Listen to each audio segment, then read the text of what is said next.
It's cleaning day and I just got a new vacuum cleaner. Let's check it out.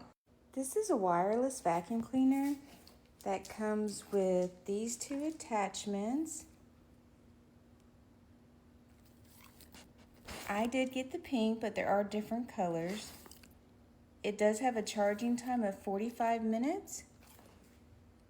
And you can remove this portion right here to add your attachments to get up high in the ceiling, in the corners, get all those spider webs down. It does come with a brush to help you clean the filter.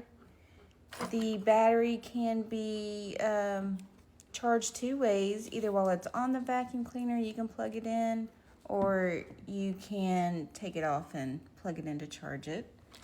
And then you can also hang it on the wall for easy storage. This also has a high speed and low speed.